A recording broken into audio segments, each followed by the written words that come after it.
Good afternoon. It is Monday, April 22nd, 2024. Welcome to the GVD TV 12 p.m. news update, a recap of what's trending in the headlines. I am Primus Hutchinson. Thank you for joining us. Scroll.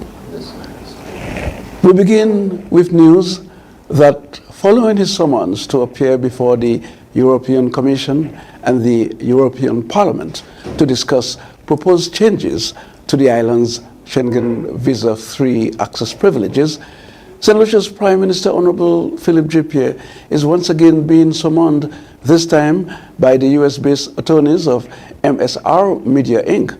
Pierre and Deputy Prime Minister Dr. Ernest Hilaire have been asked to meet with MSR's legal team within the next 10 days to examine evidence of corruption, money laundering, and other illicit practices within the CIP program. Eldridge Charles tells us more. In a press statement released on Thursday, April 18, 2024, MSR Media Inc. announced that a 2-year-long investigation into the CIP programs throughout the region has uncovered evidence of corruption, money laundering, and the unlawful underselling of CIP units. The media company has invited Prime Minister Philip J. Pierre and Minister for Investment Dr. Ernest Hilaire to examine the evidence as part of MSR's campaign against corruption within the CIP. MSR Media Inc. is a movie production company which has invested millions in the CIP program in St. Kitts and Nevis. Recently, MSR was named an approved public benefactor in the Twin Island nation. In November 2023, MSR announced legal proceedings against a number of CIP players, including the former Prime Minister of St. Kitts and Nevis, the former head of the CIP unit, and the Caribbean Galaxy Real Estate for allegedly underselling stakes in that country's CIP at prices well below the legally mandated rates. MSR Media claims to have been defrauded by such activities and have pledged to file suit in U.S. federal court. The company claims to have obtained financial data from the U.S. and international financial systems, including evidence of transactions benefiting government officials related to the CIP. These findings will be presented to the European Commission next week by the MSR legal team. One of the companies named in the suit, Caribbean Galaxy Real Estate, is currently engaged in selling shares in St. Lucia's CIP program. The company is offering investment opportunities in its Canals Resort project and the chance at St. Lucian citizenship at a price of US $300,000. It remains to be seen whether Prime Minister Pierre and his deputy Dr. Hilaire will attend the meeting, which has been mandated to take place within the next 10 days. For the GVD TV News, I am Eldridge Charles.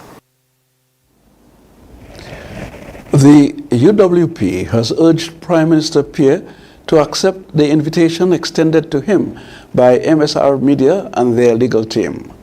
The movie production company has invited the Prime Minister to a meeting to review evidence of corruption by what they described as bad actors in the CIP industry. In a press release dated April 19, 2024, the United Workers' Party urged Prime Minister Pierre to attend the meeting in light of revelations made by former St. Kitts and Nevis Tourism Minister Dwyer Astafan. Astafan revealed several instances where what he describes as atrocities were committed against the citizens of St. Kitts and Nevis through that country's Citizen by Investment program and its administrators. Laundering the money and not gathering as much as they should have for you, the people.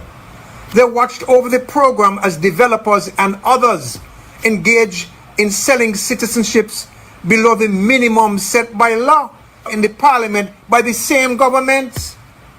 Our leaders watched and we saw no signs in them of anger or outrage, no sign of intention to stop the bleeding and the illegalities, to stop the greed of the few and the deprivation of the many. The leaders watched as developers undersold and broke the law. They sat in power and presided over the breaking of the law. He also made mention of consequences suffered by the people of the Twin Island nation because of the government's failure to take action. Remember the Canadians stopping our visa waiver in 2014 and the US Treasury Department advisory in the same 2014? Who caused these things? And how come these things are not solved? The visa waiver has not been fixed. The Treasury Department advisory is still in place, going on 10 years now. And were those acts, those atrocities, part of the race to the bottom for us? Absolutely. What about Hush Puppy in 2019? And all of those other fake marriage? The opposition believes that Astafan's revelations, coupled with the offer by MSR to provide direct access to the evidence they claim to possess, has amplified the allegations of corruption and should not be taken lightly. The UWP has advised the government to avail themselves of the opportunity to examine the evidence and has reiterated calls for Prime Minister Pierre to sign the Memorandum of Agreement in an effort to protect the integrity of the island CIP program. Police have yet to identify the victim of the island's latest homicide, who was found in Foa Show on Thursday, April 18th, 2024, about 12:30 p.m.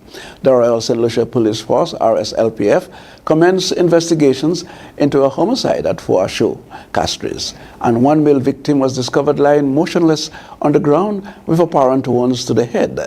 The investigation progressed, and a pathologist who was summoned to the scene declared the victim deceased. This victim has not been formally identified. The Royal St. Lucia Police Force is pleading to anyone with information regarding this crime to contact the Criminal Investigations Department, CID, at the number 456-3770 or the Major Crimes Unit, MCU, at the number 456-3754. Alternatively, information can be provided anonymously by dialing 555, the crime hotline, or by utilizing the RSLPF crime hotline application, which is available in Google Play Store.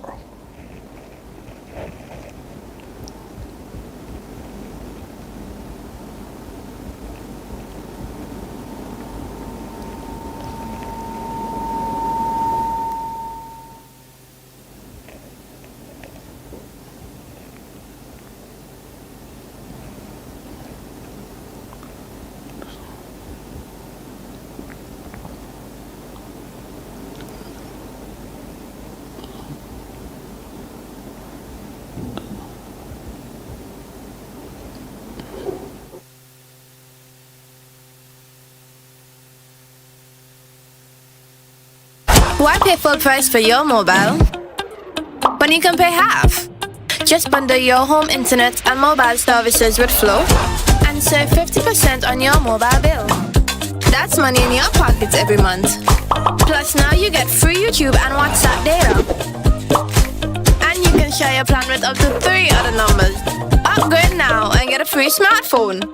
Switch and keep your number. Learn more at discoverflow.co.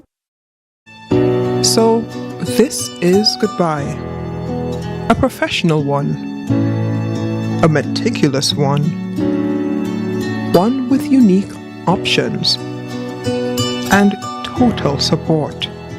With multiple locations, we are focused on your hour of need. And so, this is the final goodbye. Be it traditional, at sea, or cremation, the Crick family will be here to help your family during life's most difficult moments.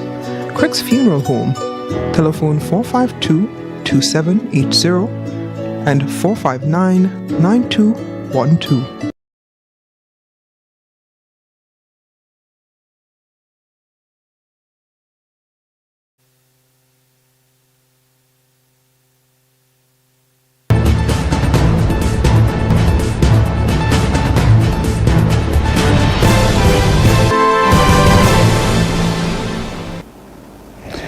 Welcome back. Ahead of the 4th International Small Island Developing States Conference, Integrated Health Outreach based in Antigua, Barbuda, has begun mobilizing civil society organizations to lend the support to climate change issues affecting everyday life. We have more in this report. The SIDS4 conference will be held in May 2024 in Antigua and Barbuda under the theme Charting the Course Towards Resilient Prosperity. The conference will deal with the devastating effects of climate change on the lives and livelihoods of small island developing states like St. Lucia.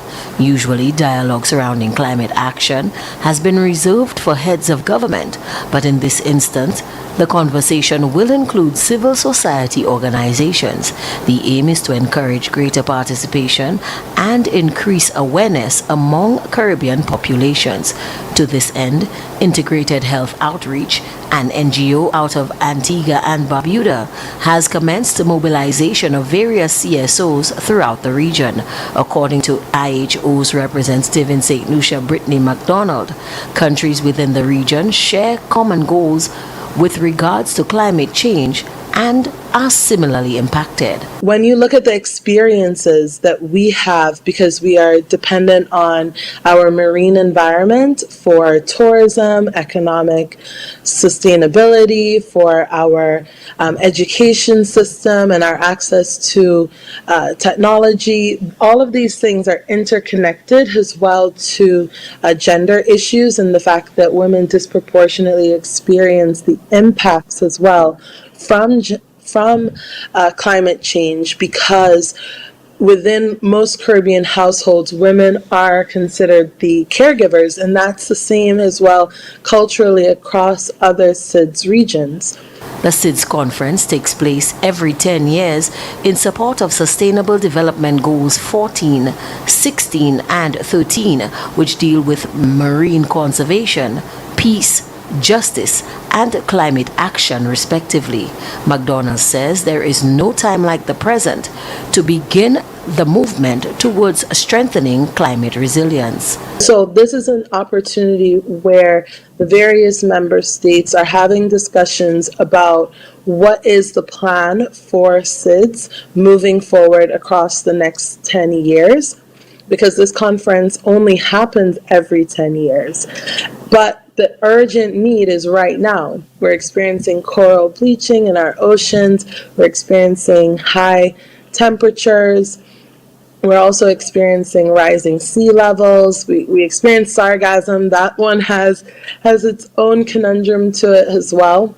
And so we experience it every day and its impacts. And so the need is urgent to address it. IHO has invited all interested CSOs to participate in next month's conference. For the GVD TV News, I am Eldris Charles. We've come to the end of the GVD TV 12 p.m. news update. Join us at 2 p.m. for a sneak peek at what's coming in the GVD TV evening news at 7 p.m. See you then.